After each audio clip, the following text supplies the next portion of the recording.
Os outros têm o poder que tu lhes deres. Vou-vos dar um exemplo. Eu vou na rua e vem alguém que eu não conheço de lado nenhum e diz: Bruno, és um anormal, és feio, e quando olho para ti, apetece-me fechar os olhos. Imagina, alguém chega ao pé de mim e diz-me isto. Chama-me nomes, insulta-me, aquilo que for. O que é que acham? Qual é que acham que vai ser a minha reação? Alguém que eu nunca vi na vida, eu não faço ideia de quem é, e começa-me a chamar nomes. E o Christian diz: tu também, e segues caminho. Seria uma boa opção, e seria uma opção que eu talvez fizesse, enquanto me ria. Enquanto ficava um bocadinho tipo incrédulo, até olhava à minha volta a ver isto foi mesmo para mim. Esta pessoa, eu não conheço esta pessoa, tipo, onde é que ela foi buscar isto? Onde é que ele foi buscar isto? Eu nem sequer sei porque é que me disse isto. E fico um bocadinho, bem, nesta situação de porquê? Porquê é que me disse isto assim de repente? E porquê? Porque é alguém que para mim não tem valor nenhum, que eu não conheço. Agora imaginem o que é eu chegar a casa e alguém que eu amo diz-me exatamente a mesma coisa, exatamente com o mesmo tom de voz que a pessoa que me disse na rua. O que é que acham que acontece? De repente, aquelas palavras já podem ter um impacto profundo em mim, deixar uma cicatriz, estragar uma relação. Mas como? As palavras são as mesmas, o tom de voz foi o mesmo. O que é que mudou? A pessoa. E o que é que mudou? O valor que eu dei às palavras da pessoa. Portanto, eu dei o poder à outra pessoa de me fazer sentir assim. E atenção, eu aqui não estou a dizer que tu não vais dar esse poder a ninguém. Aliás, acho que uma das belezas da vida é darmos esse poder às pessoas. A questão é, a quais pessoas é que dás esse poder? A pessoas que te querem bem? A pessoas que sabem como te fazer bem? Ou pessoas que o teu bem não querem? E às vezes é inconsciente. E nós damos isto a colegas de trabalho que não gostamos, damos isto a pessoas que nos fizeram mal na infância, damos isto, este poder a todas as pessoas, indiscriminadamente, sem ter consciência de eu quero dar este poder a estas palavras desta pessoa ou não. Esta é uma pessoa que tem este poder na minha vida ou não. Porque depende de mim. E portanto, os outros têm o poder que tu lhes dás. E isto não quer dizer que não vais dar poder, quer dizer que podes escolher a quem é que dás esse poder. Porque a maior parte das vezes nem sequer são os outros que te desiludem. Foram as expectativas que tu criaste, as ilusões que falávamos há bocado, que tu criaste, que não se cumprem e tu desiludes-te. E portanto, novamente, não foram os outros a desiludir-te. Foste tu que te desiludiste. Agora, um princípio muito importante sobre esta segunda chave é, e é uma frase que eu quero que levem convosco: sempre que tu deixas, ou sempre que tu te sentes mal por causa daquilo que os outros fazem ou dizem, só te podes sentir bem quando eles deixarem. Eu vou repetir isto. Sempre que tu dás o poder aos outros de te fazer sentir mal, só te vais poder sentir bem quando eles deixarem. Porque se tu não tens este controle, se a maneira como te sentes e o poder que os outros têm não depende de ti, depende deles, tu és uma vítima, não és a causa, és o efeito, então nesse momento estás a dizer que sempre que alguém quiser chatear-te, consegue. E tu és a vítima. Sempre que quiserem, já está. O que significa que para tu te poderes sentir bem, os outros têm que estar calados ou não podem dizer a coisa errada. Têm que lidar contigo como um campo minado. Eu não posso pisar aqui, e não posso pisar aqui, e não posso pisar aqui, porque se pisarem em algum sítio, tu passas-te, tu sentes-te mal. E viver uma relação assim, por exemplo, é exaustivo. É algo que nos deixa exaustos, cansados, às vezes frustrados.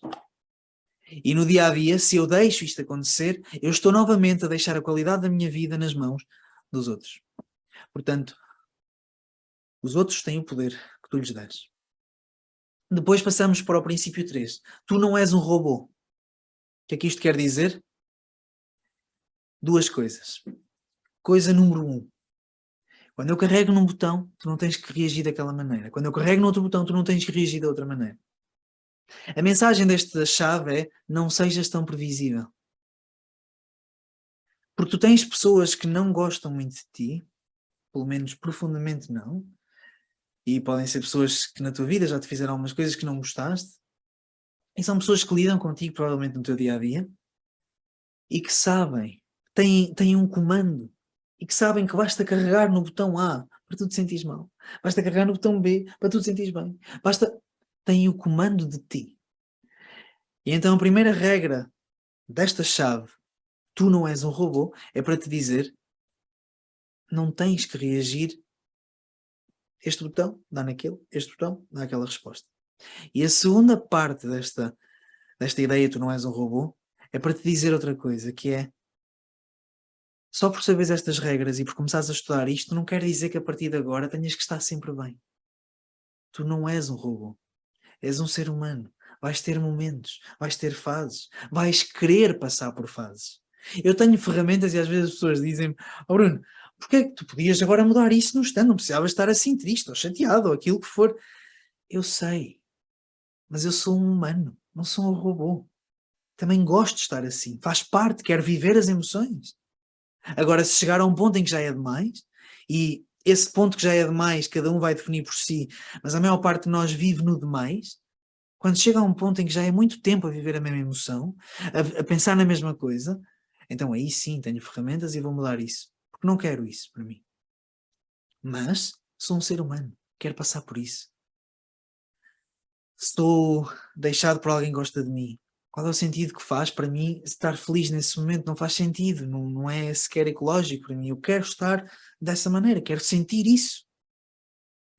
Portanto, esta é a segunda parte desta não sou um robô. E falta-nos só uma regra e depois terminamos com a técnica que eu vos prometi. A quarta regra-chave para abrir esta porta vai ser: tu és o realizador dos teus filmes. Eu costumo dar um exemplo que vou fazê-lo mais rápido agora. Imaginem que está uma mulher na cama, numa manhã, está a acordar, madrugada, e a luz da casa de banho está acesa com a porta fechada e ela ouve a voz do namorado a falar, a sussurrar dentro da casa de banho. Naquele momento, esta mulher começa a pensar: bom, até por um momento não pensa nada, ainda está a acordar.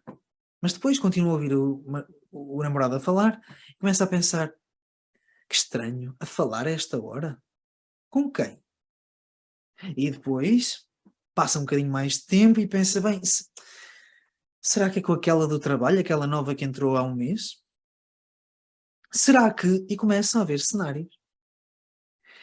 E começa a imaginar isto tudo, até que começa na sua mente a construir aqueles filmes que nós estávamos a falar, portanto, realizadora do seu próprio cinema, e começa a ver o filme de: deve estar-me a trair, como aconteceu à minha amiga, como aconteceu à outra, os homens são todos iguais, caramba, nunca esperei que este fosse assim, pensava que este fosse diferente, mas se calhar afinal não.